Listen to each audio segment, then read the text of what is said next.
Assalamualaikum warahmatullahi wabarakatuh. Perkenalkan, nama saya Yudi Permana dengan NPM 101200032 dari kelas C3 Program Studi S1 Manajemen di Sekolah Tinggi Ilmu Ekonomi STEMB Bandung. Baik, kali ini saya akan mempresentasikan pembahasan dan contoh soal tentang peramalan penjualan dengan tujuan memenuhi evaluasi akhir semester pada mata kuliah anggaran perusahaan yang sudah disampaikan oleh dosen kami, Bapak Fazil Pulung Priyana, SE MSI. Langsung saja kita ke materinya. Pengertian peramalan penjualan. Pengertian peramalan penjualan menurut Sujana tahun 1989, peramalan penjualan adalah proses perkiraan atau pengukuhan besarnya atau jumlah sesuatu pada waktu yang akan datang berdasarkan data pada masa lampau yang dianalisis secara ilmiah, khususnya menggunakan metode statistika. Pengertian peramalan menurut Makridakis dan kawan-kawan pada tahun 1993, peramalan penjualan adalah dasar dari segala jenis perencanaan, di mana hal ini sangat diperlukan untuk lingkungan yang tidak stabil, yaitu menjembatani antara sistem dengan lingkungan. Selanjutnya, pengertian peramalan menurut Sumayang pada tahun 2003, yaitu peramalan penjualan adalah perhitungan yang objektif dan dengan menggunakan data-data masa lalu untuk menentukan sesuatu di masa yang akan datang. Faktor-faktor yang mempengaruhi peramalan penjualan diantaranya yaitu ada 4. Faktor yang pertama ialah kondisi ekonomi. Kondisi ekonomi umum seperti inflasi dan resesi yang berdampak cukup besar pada penjualan. Manajer harus mempelajari secara menyeluruh tentang perubahan politik, ekonomi, sosial, dan teknologi untuk meramalkan penjualan yang lebih akurat. Lalu ada demografi konsumen. Demografi konsumen seperti usia, jenis kelamin, pendidikan, pekerjaan, dan pendapatan harus dipertimbangkan sebelum memproyeksikan permintaan barang dan jasa tertentu. Lalu pesaing atau kompetitor. Ada beberapa pesaing di pasar yang berurusan dengan jenis produk dan layanan serupa. Oleh karena itu, tim pemasaran harus mempelajari strategi penetapan harga, desain produk, peningkatan teknologi, skema promosi, kampanye iklan, dan lain-lainnya dengan sangat hati-hati agar dapat bersaing dengan kompetitor atau pesaing pada pasar yang sama. Dan terakhir, faktor perubahan strategi perusahaan.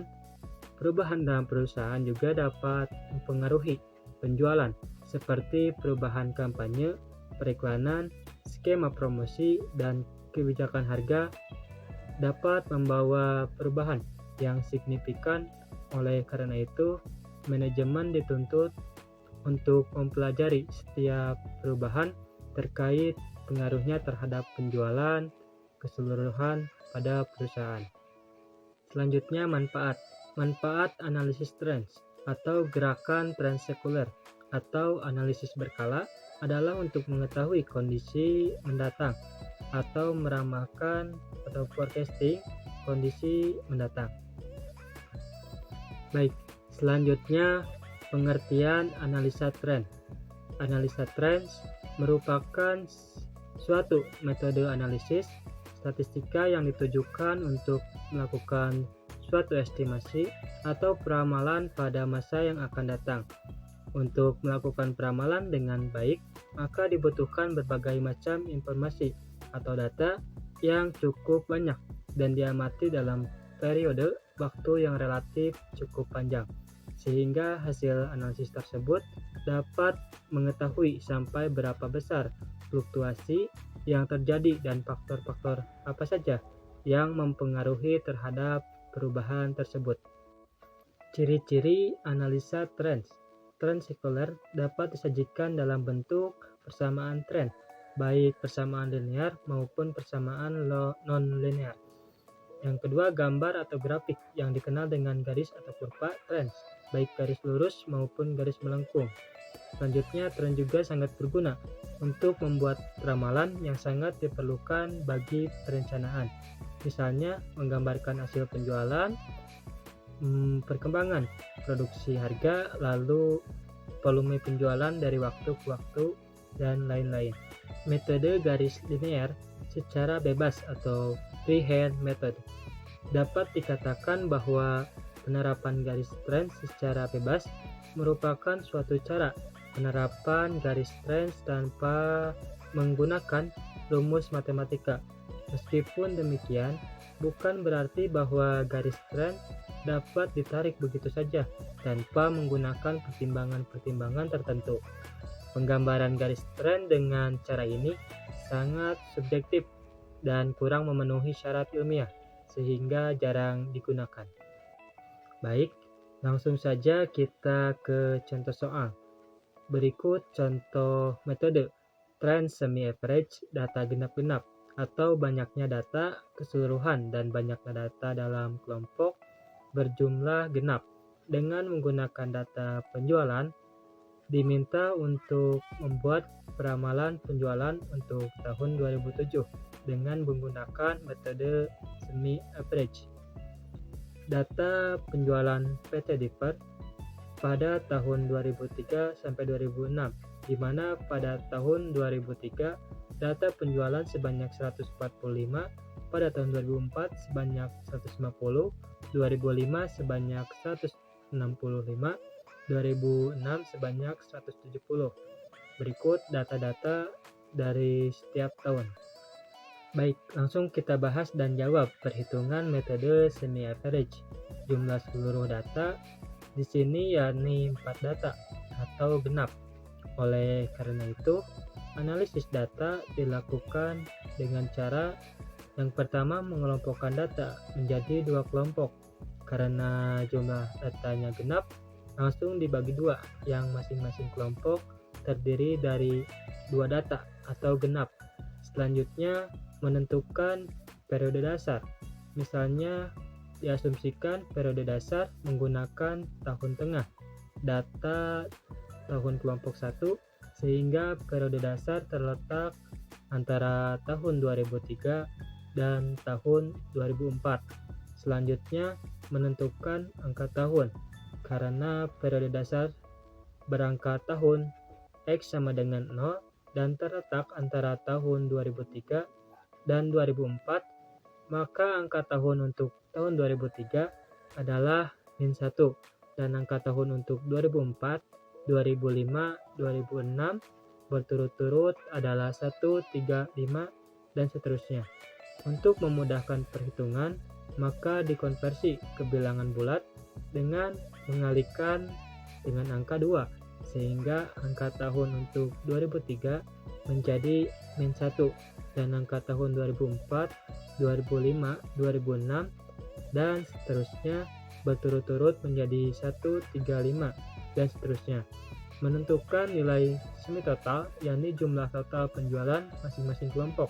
Untuk kelompok 1, nilai semi totalnya adalah 145 ditambah 150, hasilnya 295.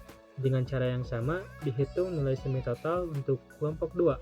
Menentukan semi average tiap kelompok data. Semi average untuk kelompok 1 adalah yaitu semi total kelompok 1 dibagi jumlah data kelompok 1, sehingga nilainya adalah 295 dibagi 2, hasilnya 147,5. Dengan cara yang sama juga dihitung semi average untuk kelompok 2. Selanjutnya, dari perhitungan tersebut ditentukanlah nilai A dan B sehingga diperoleh fungsi persamaan. Untuk peramalan dengan cara berikut. Nilai A ditentukan berdasarkan nilai semi average untuk kelompok yang tahun tengahnya digunakan sebagai periode dasar. Pada kasus ini, periode dasar menggunakan tahun tengah kelompok 1 sehingga nilai A adalah sebesar nilai semi average kelompok 1, yakni 147,5.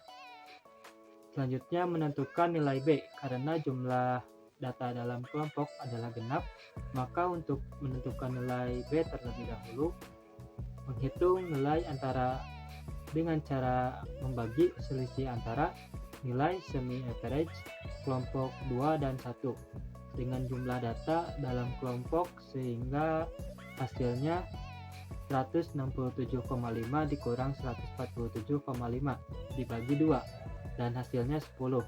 Selanjutnya nilai B ditentukan dengan membagi nilai antara dengan selisih antar angka tahun, sehingga diperoleh nilai B sebesar 10 dibagi 2, hasilnya 5. Lalu menentukan fungsi peramalan. Karena nilai A adalah 147,5 dan nilai B adalah 5, maka fungsi peramalannya adalah Y sama dengan 147,5 ditambah 5X. Jadi dengan menggunakan metode setengah rata-rata, penjualan tahun 2007 diramalkan sebesar 182,5 unit dengan perhitungan sebagai berikut. 147,5 ditambah 5 dikali 7 sama dengan hasilnya 182,5. Baik, itulah pemaparan dari saya mengenai materi peramalan penjualan. Saya ucapkan banyak terima kasih terkhusus kepada dosen kami, Bapak Faze Pulung Puryana, SE MSI, dan juga pada teman-teman yang telah menonton video ini. Semoga bermanfaat. Sekian, saya Yudi Permana. Wabillahi taufik wa hidayah. Assalamualaikum warahmatullahi wabarakatuh.